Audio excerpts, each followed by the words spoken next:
Question. Si je vous dis « Laura a été condamnée à des travaux d'intérêt général », est-ce que ma phrase est correcte ou est-ce que j'aurais dû dire « Laura a été condamnée à des travaux d'intérêt généraux » ?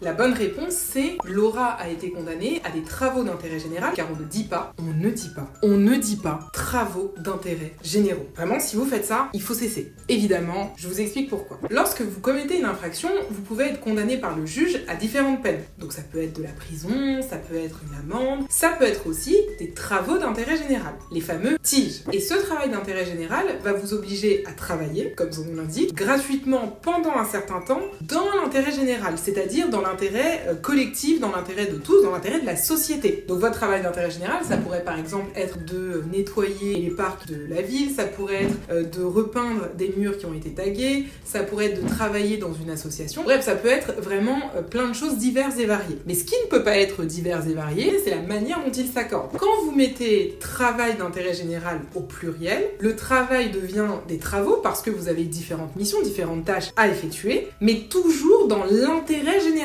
le fameux intérêt collectif, commun de tous. Et ça reste au singulier, c'est invariable. Conclusion, on dit du travail d'intérêt général, des travaux d'intérêt général, mais sûrement pas, jamais des travaux d'intérêt généraux.